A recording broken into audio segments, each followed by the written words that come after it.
What's up, everybody? Welcome back to Music Maniacs for Sight After Dark, the podcast where we talk about music and we just so happen to be maniacs about it.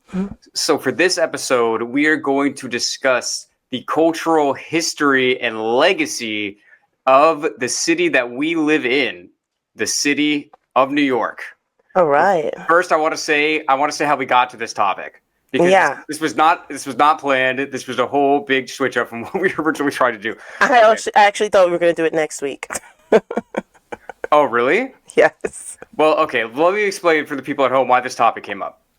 So literally yesterday, Sifa and I had a very big day planned, right? If you guys don't know, we're about to put out a live album soon, and we were going to record a bunch of stuff like to promote it. We had like scripts, we had production resources all ready to go, all ready for a long day yesterday. So this is what happens.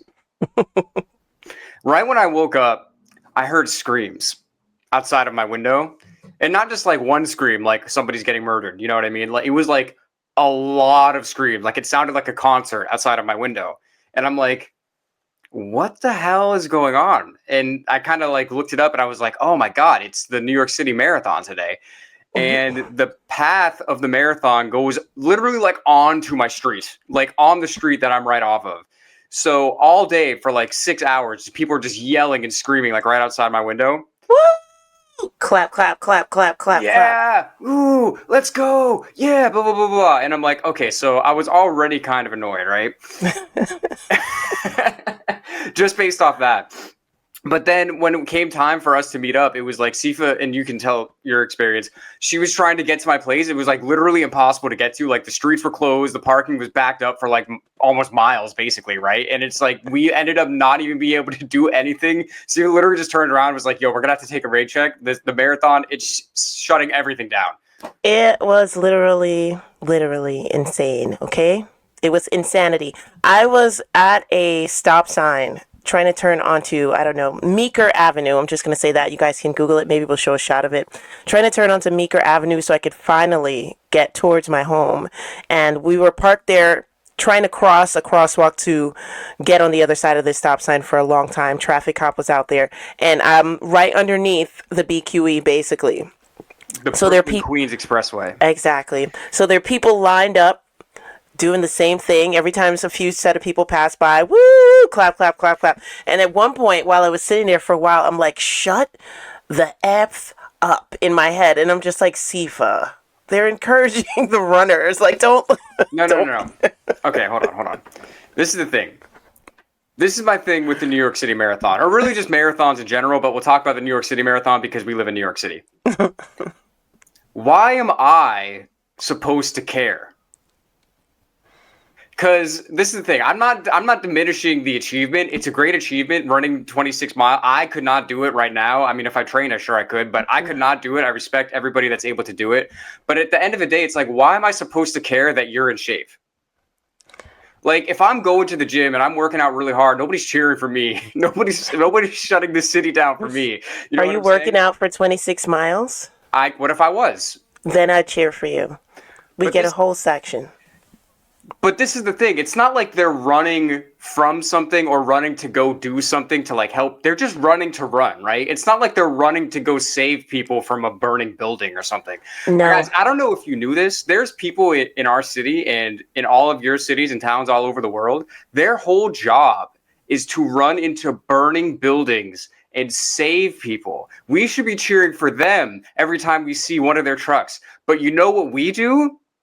We get annoyed that we have to pull our car over to the side. I actually give him a quick wave and a blink and a wink all the time and a smile. You see, I love a man in uniform. I'm just saying the hierarchy of, I'm like, I get it. It is a cool thing, but like, why am I supposed, like, I don't really care that you're doing it. It's cool that you're doing it, but it's like, well, what is it? Who cares? Like, what's the big deal? Like, let me tell you how it benefits New York, Dan. This is how it goes. All right. We got a bunch of people running for 26 miles trying to look good and stay in shape. Mm-hmm. This is the most cosmopolitan city on the planet. How else are we going to stunt in our expensive clothes on other people from other cities if we don't run marathons? How many people running this marathon even live here? Not a lot. And I'm guaranteed the people running the marathon don't really stunt in the clothes. You probably have like 1 to 2% of those marathon runners No, that they're are wearing wedding clothes. that are the types that like to go out to the bars and the clubs on Yeah, the Thursday nights and stunt on people. But whatever. yeah, that was a joke. New York Marathon keeps New York sexy. How about that? Stay sexy, New York. Stay fit. Sure, whatever you want to say. Good. I'm not gonna argue. Okay. But anyway, that's how we got to. So today happens, and we're like, damn, like we didn't get any of that stuff done that we wanted to get done yesterday. We were like, okay, well, we can at least record a podcast. What should we talk about? Let's talk about the history of music and culture in New York and how like all the different musical innovations that have occurred here and all the different like styles, genres that have kind of grown here because we Yeah. were already annoyed about the New York City Marathon, so it kind of just made sense to just turn it on into a podcast topic. Well, I mean, I don't know what can be a segue into it. Um, uh, some dude ran the whole marathon in Tim's. Okay, Timberland boots. He ran the whole thing. His toes are gonna betray him in like 2 to 2.5 years. They already did. You know what I'm saying? But maybe that can be a segue into the latest form of New York City music that was made here, which is hip hop. Can we let's put a pin in that because I want to start back and go up if that's cool with you.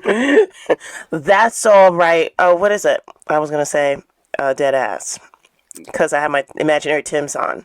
Dead ass, bro. Dead ass B.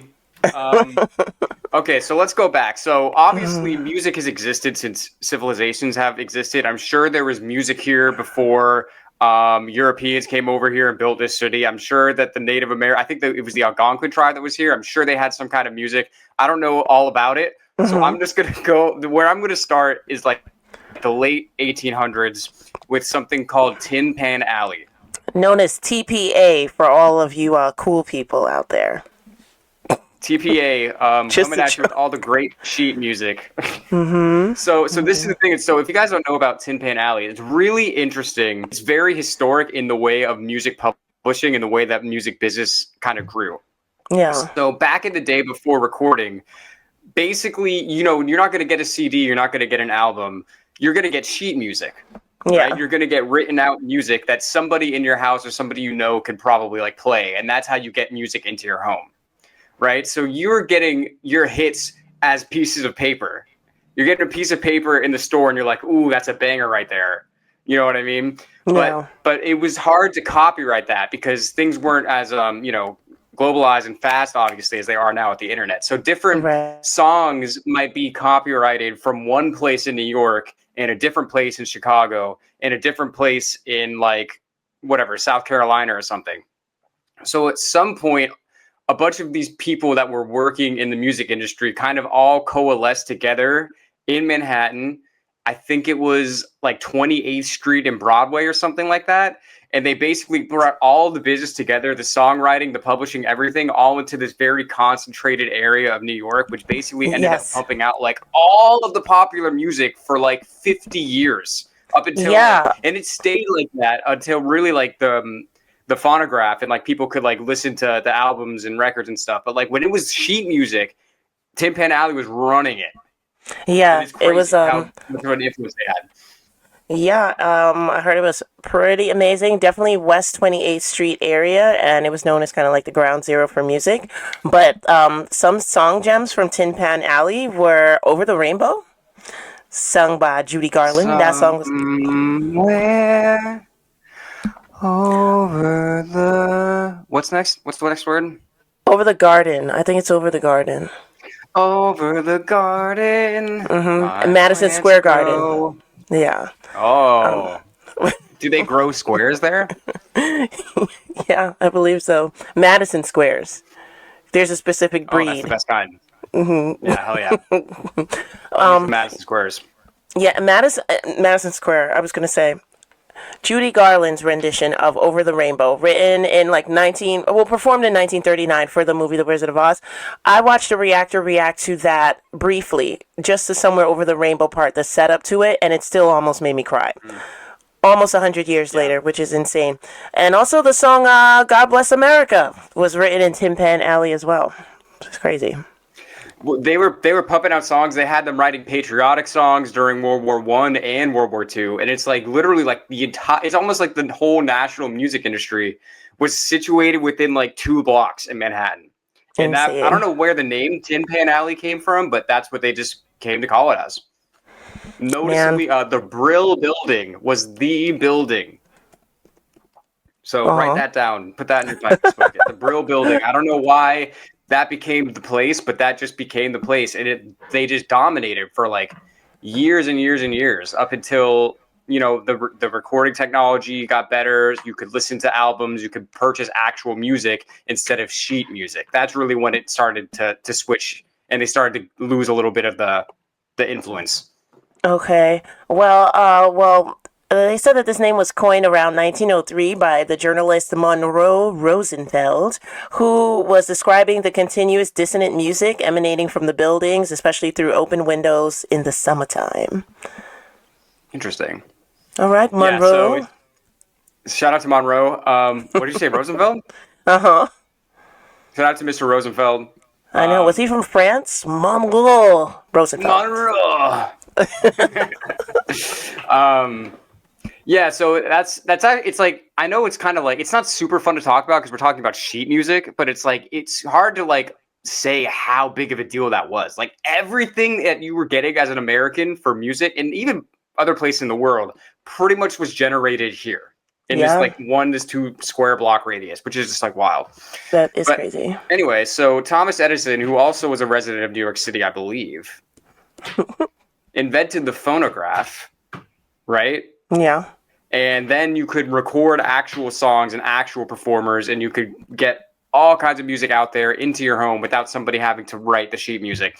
And I feel like when that happened, things start to get a little more they start to branch out a little bit because different cities have their recording studios that they're building, and different cities start to get different sounds. That's when you get to some of the blues in the South and like Mm-hmm. other kinds of music that's coming up. It's not just New York City, although what New York City did become very known for in like the 20s, like this era, was the upcoming jazz scene.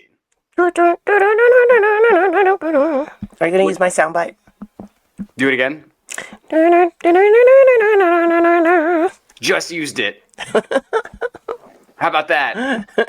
But yeah, so I mean, so jazz was obviously a really big deal, and I feel like it really found its footing mostly in Harlem, right? Yeah. Yeah, Harlem, and then it bled into the Broadway scene, downtown Lincoln Center. But yeah, first coming out of the South into New York City, where most musicians wanted to make their money if they weren't going to Chicago, they were going to New York City. And most black musicians lived up in Harlem, which was in a black American neighborhood at the time. So, And they called it at this time the Harlem Renaissance because there was just such a wealth of art coming from here. And again, jazz became one of the biggest genres in the country. yeah, And it really is springing up from what we're basically talking about just one specific neighborhood. Like it's actually really crazy how much influence when you think of like all these things we're talking about, like how New York City just had like a hold of so much music and so much culture for so yeah. long and really still continues to do, but maybe not to the same extent, I would say. Yeah, it's really insane. When I lived in Harlem, I lived in 3 areas in Harlem, and one of them was Sugar Hill, and that's uptown on the west side in the 140s to 150s. And my old building was actually an old hotel at the time, so it's pretty much set up with the awning outside. You step in, and the lobby is huge with a fireplace, and they're like, people like Lena Horne used to stay here, and I was like, Whoa. I touched the wall that Lena Horne touched. So, Yeah. yeah, the history is crazy. Yeah, I mean, this was really, I mean, again, it still kind of is, but even back then, it was really even more so the dust because LA wasn't even really established as a big city yet. Like, if you were really a musician trying to make it big time in show business, you had to come here. And it's not like, you can't just like do a reel of you singing a song and then send it to everybody. It's like, if you're not physically there, nobody's going to hear your music. And this is Yeah. where this is where everything was. This is where everybody went. That's why, and they have all these famous music schools here. That's why, to bring it back to jazz, that's why like Miles Davis came here. He came to go to Juilliard, Yeah. right? And then he ended up getting completely entranced with the whole jazz scene, which at this time had spread from like Harlem down more to like the 50-ish, 56, 57 Yeah, street. yeah. I think about like people that we've covered on our podcast in the past. We coined Cab Calloway as one of the coolest frontmen that we've ever seen. Yeah. You know, he played at the Cotton Club, which is at 125th Street. And then, yeah, all that jazz music had to become commercial, super commercial. Like, there's no, I mean, it wouldn't be the American way to not get some money out of this. If there's some way to make money out of it, not only are we going to figure out how to do it, but we're going to figure out how to do it in New York City. Yeah. What's the financial way of saying, we got to find one of Arnold Schwarzenegger's good line in The Predator when they find out that the Predator can bleed and Schwarzenegger's like, if it bleeds, we can kill it. We could kill it. So it's like, if it's something, we can sell it. That If it earns, we can, no. If we could sell it. If it's cool, we can sell it. No, that's no fun. It's got to be something. There's something there somewhere. If we don't figure it out by the end of the podcast, maybe you guys can help us out in the comments. Like, let us know. Yeah, maybe we'll turn it into a song at some point. But yeah, so then you have jazz, which really got its life here and sprung up from here, and then became so big, and then it just kind of makes New York even bigger in a way because everybody knows, like, oh, well, if I want to hear this new cool music, like I got to go to New York. Mm-hmm. You know what I mean? So then it just ends up spreading in even bigger and bigger. Yeah. And jazz was like, the biggest music in the country for like a long time. Like it had a decades long run before that pesky rock and roll music came. It threw it off the pedestal. Okay. Damn kids. Frank Sinatra was pissed. Yeah. Frankie boy, not so happy about a man named Elvis. So let's talk about that though, because it's interesting. Because so now again we're saying it's kind of like how last time, like it after Tin Pan Alley, things kind of like spread out a little bit more. I feel like there was more music coming from different places. And then as you're moving from like the jazz era into the rock era, I feel like most of the artists that created rock were not from here. Right. Like you're thinking about more people from the South. You're thinking about Chuck Berry. You're thinking about Elvis. Mm-hmm. You know what I mean? So it's almost like it became a little decentralized in a way. Yeah. But it obviously still New York has an influence on that because if you're touring, if you're an artist, you got to come here. Yeah. You got to come through at some point, and you're probably going to record here too because there's a lot of recording studios. So I feel like. I don't know. Are there any I don't even know if there are any pioneers of early rock and roll that were from New York. Yeah, I wouldn't definitely say in the 50s, but I would say the Ramones in the 70s. I was going to get to that. Yeah. Yeah, definitely. I don't know. I mean, I can do a quick search. No. Pause it. We're going off the cuff here. we're not looking shit up, okay? No, because this is the kind of way that I see it though, because I feel like so it kind of spread and then it all kind of comes back because once you get into the 60s, then you're getting into the Velvet Underground and all these other underground bands that ended up being really influential on future rock and indie rock and stuff like that. But those bands were taking influence from things that were happening outside of New York. Things outside of New York. San Francisco, things in the South and Chicago, but they bring it back to New York and then that ends up becoming successful as well. Yeah. And I feel like in a place like New York, they have more freedom to say it and to perform it on stage. These things, you would go to either New York or LA, which were more liberal cities and areas, as opposed to, performing anti-government things in the South, or in the Midwest or along the Bible Belt. Yeah, that might not go as well. Where in New York, pretty much anything goes, unless you were Jack Bruce and getting arrested for profanity. That's a whole other. That's so funny. Dan told me not to do a Google search, but I did a quick one. I did a quick one anyway, but it literally is what we're talking about. Patti Smith, Lou Reed, those are the earliest, documented New York rockers. Yeah, so I think it's interesting how it kind of it'll be centralized for a while and then it'll spread out, but it always kind of eventually comes back. I feel interesting. Yeah, I like this motif, Dan. Right, that's just about what I was thinking of as I'm looking into it. I'm there is this certain kind of cultural pull here that's really hard to describe, and as much as I hate living here sometimes, I also still really love living here sometimes, and that's the reason. Whatever that is, you feel it. Yeah, now you know. you're a New Yorker. Okay, if you don't have an ounce of hate for this place, you're not even from here. You gotta hate it, and you gotta love it. You gotta love it before you hate it, or you can hate it before you love it. It doesn't really matter as long as you Right. got both. But yeah, so all this, rock did not start here, but it was built up here, I would say. And then, you even have like Jimi Hendrix. He's not from here, but he built his recording studio here. Right. You know what I mean? So there's just still this kind of pull that happens. And then as you get into like the 70s, that's when like, ooh, sorry, microphone, I did not mean to hit you.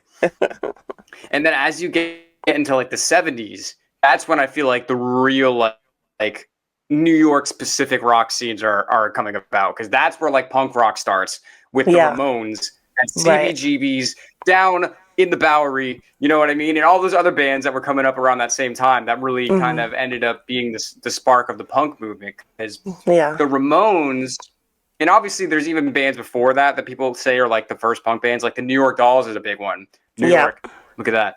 But then the Ramones are generally credited with really popularizing punk throughout the world, because they started here and then they toured the UK, and like every person that saw them in the UK on that tour basically went and started a band. Yeah. You know, they're the Sex Pistols Beatles of started punk. Yeah. Yeah, exactly. And again, their whole vibe, their whole aesthetic is extremely New York. The leather jackets, the jeans, The brooding attitude. The brooding attitude, the I hate everything. But they're from Queens, and they got their starts playing in Lower Manhattan. You know what I mean? Yeah. Hey, Joey, you just won $1 million. So what? Anything else? But no, I just think that's cool. And then that scene, even it just keep further changes into other things, like, you have Blondie, you have the Talking Heads, you know what I mean? You have like all these kind of other acts that are coming out of here that take their inspiration from all those people that came before. Yeah. We've even got Weird Blue Oyster Cult, who kind of set their own trend and own way of rock and roll. They can't even really be placed in. They're from out on the island, though. Yeah, not from New York City. Oh my God, I have to send you a meme. Yeah.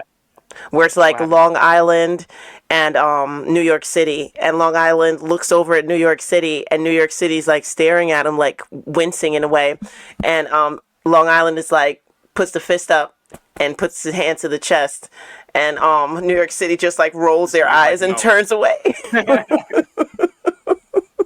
That's funny. Shout out to all my Strong Island people. Shout out to anyone that's still here watching and / or listening to this. We appreciate you.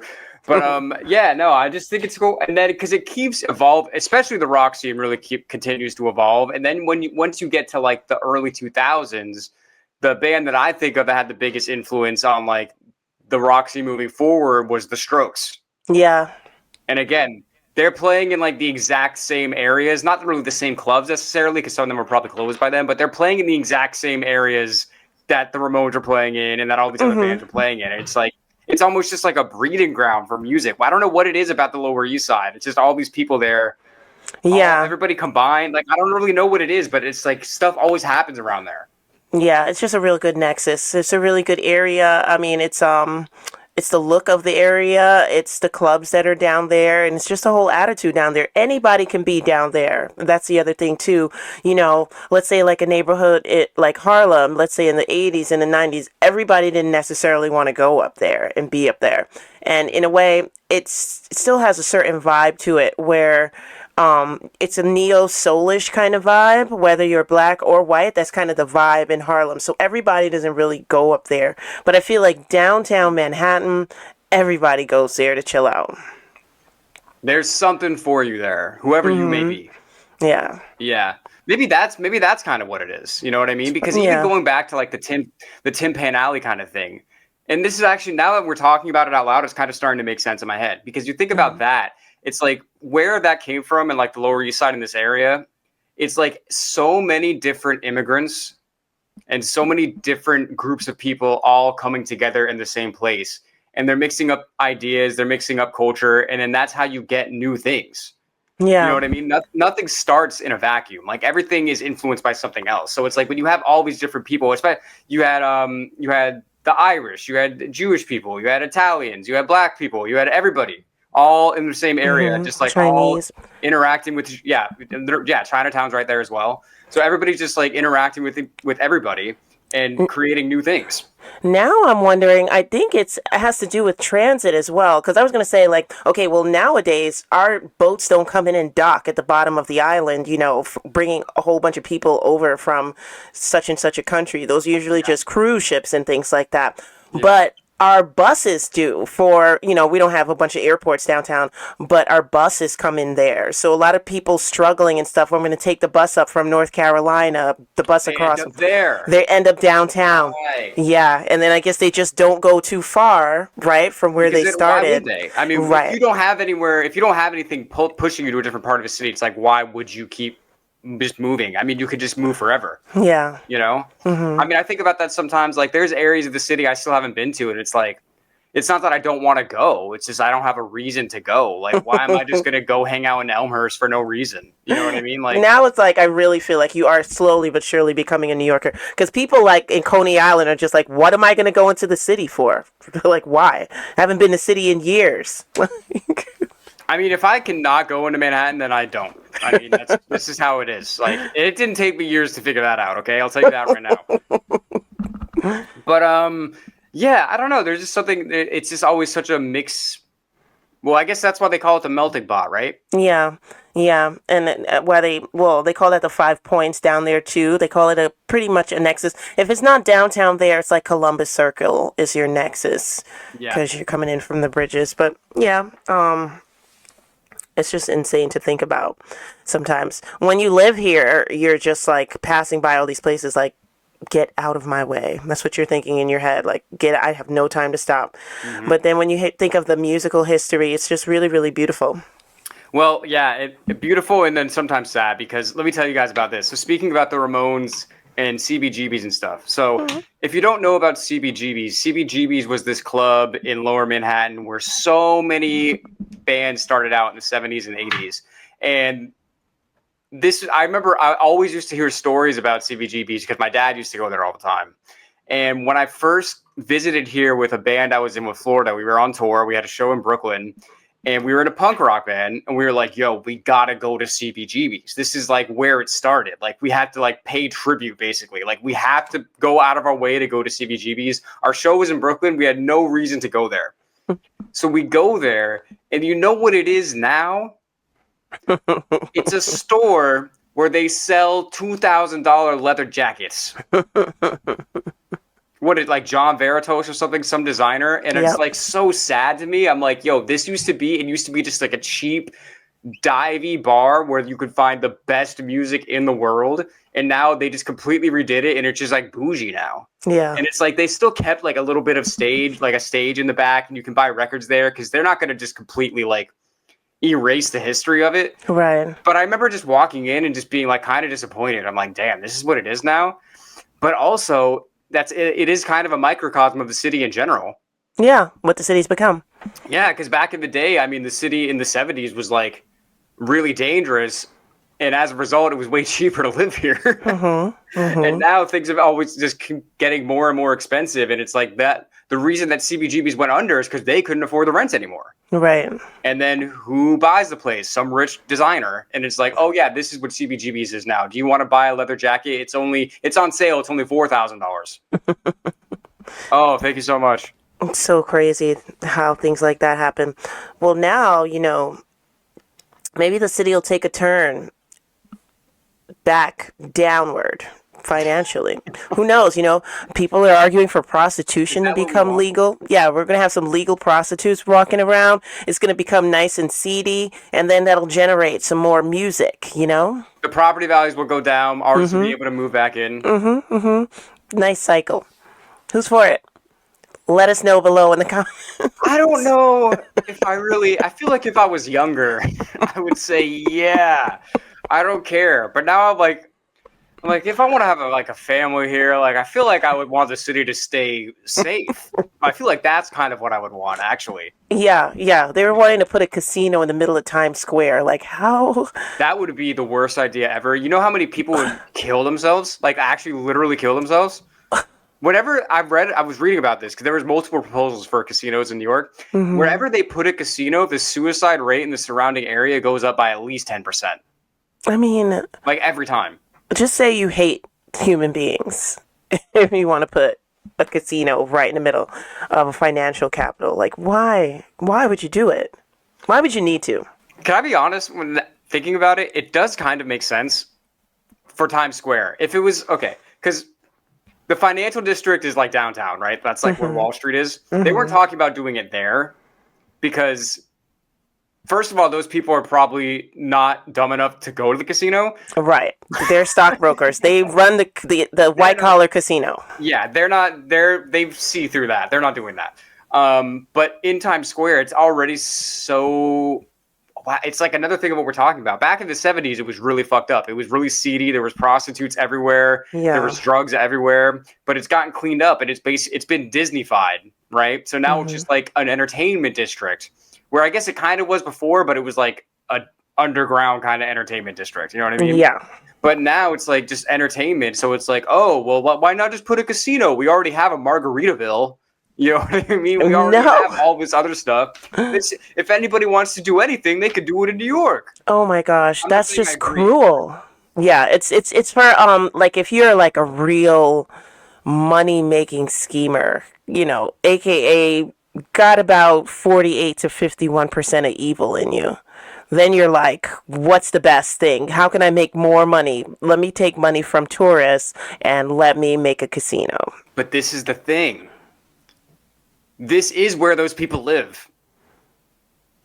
Yeah. Like, you've seen American Psycho. There's a reason that movie happened, because the people that are so the people that are so motivated by money and ambition to just be the biggest person and just make money no matter what, usually their morals are not of the highest standard. Yeah. If you're just really trying to make money and get to the top of the financial world, this is where you're going to come. Like, if you're trying to get to the top of any industry, this is probably where you're going to end up at some point. Yeah, yeah. I know that will take, you know why it didn't really work? Because a lot of the commercial people in the area, so let's say Disney, right? The evil empire, one of the biggest empires in America and now global, of course. World. Right. So the gamblers, that'll take money out of the Disney paraphernalia people's pockets. You come straight to Times Square to gamble, like, you got your kids held up in the hotel while you're gambling. Like, you're gambling all their Mickey Mouse money away. Why not bring the kids? It's probably why that idea got shot down and why it didn't get shot down over in Coney Island, where those are more like mom and pop shops around, and a lot of the areas are like food areas, because of course those people are going to be hungry. They're going to be drunk. They're going to be hungry when they finally get kicked out of the casino for causing a ruckus or whatever. They're going to stumble into Nathan's. I need a chopped cheese. You know what I mean? I need a hot dog. Yeah. Okay. Yeah. I can. I lost all my money. Can I at least get a hot dog? Hot dogs are all free in New York, just in case you guys didn't know. You never have to pay for one. Free inside of any trash can. That's a good point. But let's bring it back to music a little bit.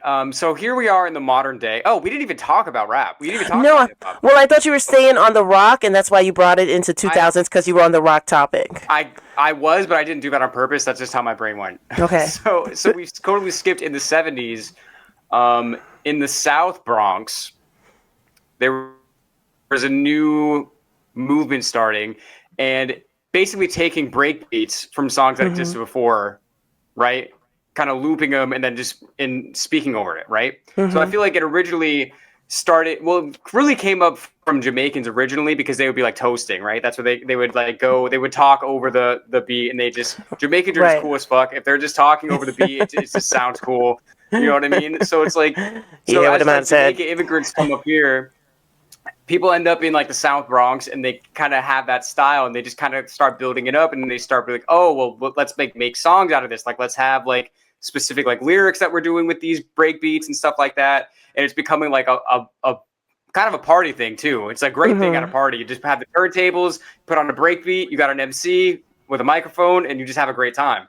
Yeah. I heard an interesting theory about the explosion of hip hop that came in like the very late 70s, having to do with the blackout of 77. Interesting. Do you know about this? Have you heard about this? Yes, I have. I saw the rock doc. Okay, so you know what I'm talking about. They had no power. Yeah. Yes, in 1977, well, the summer of 77 was a crazy time in New York City. There was a serial killer. There was a blackout. The president said to the city, drop dead. You're not getting any money from us. So it was really quite a time to be alive, apparently. Anyway, there was a blackout in 77 for like 2 days, I think. Yeah. I think it was at least a full day, right? And this was like hip hop and stuff was already kind of like in its early stages, but then after the blackout it kind of started getting a lot more popular. And the reason that I heard that they think it's related to the blackout is because a lot of people weren't able to afford a lot of the expensive recording equipment. But then when the blackout happened and people were looting shit, hey, if you're a musician, you get that 5-finger discount. You're like, maybe I get this thing that I couldn't afford before, and now all of a sudden your music is taking off. And I'm like, obviously I wasn't there, but I'm like, it does make sense. This was called trickle down economics. I'm just kidding.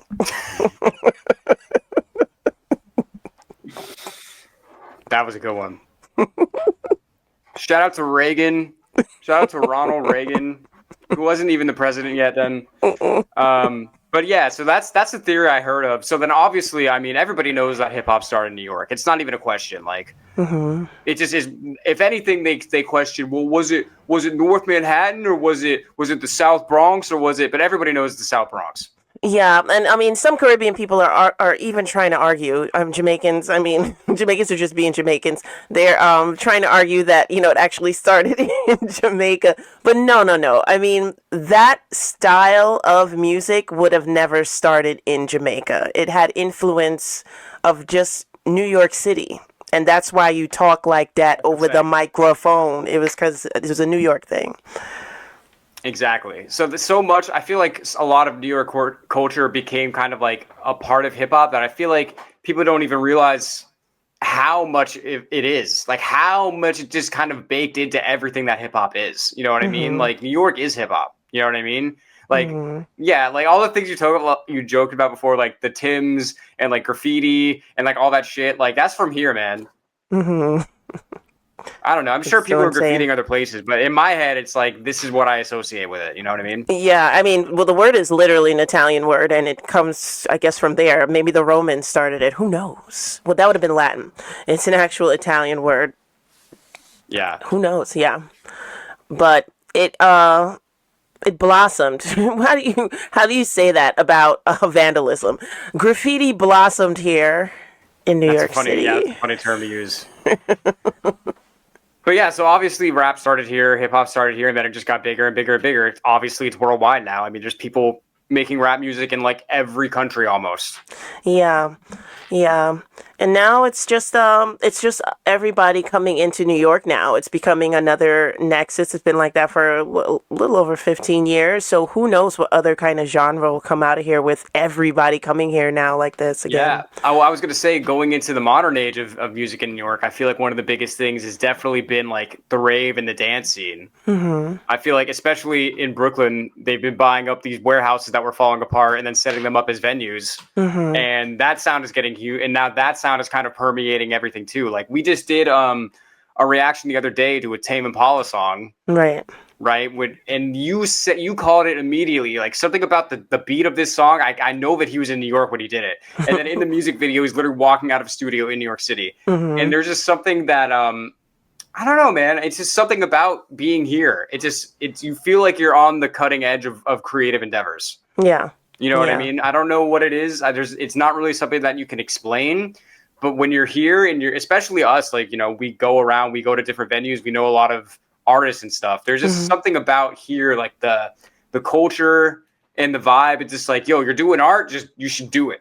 Just Yeah. do it. Like people might still judge you, but it's not like in other places. I feel like if you're an artist, it's almost like, whoa, really? Yeah. But here, it's just part of, like, you see art everywhere. You see graffiti. You see people playing music all over. It's just a part of what the city is, and it always has been, really. Yeah, yeah, yeah. I just got a quick flash of people in my head that just can't stand the music and the dancing all around them. You just have to deal with it. You know, you have to Just get deal on the with it. subway. Yeah, just deal with that person that's just Showtime. gonna, start singing or dancing right around you. It's crazy. Yeah. So yeah, I guess really this podcast was just a love letter to New York City. Not the New York City Marathon, but the city. Is there is there anything else you want to add about, No, like, the no, this is music great here, or fun. anything that we missed? Uh-uh. Yeah. Hell yeah. So shout out to all of you for listening to us rant about this city that we love and hate. Sometimes in equal parts. Sometimes the ratio changes up, but it is what it is. Yeah. We appreciate you. Means a lot for you to be here. We are Side After Dark. We are Music Maniacs. And we'll see you soon.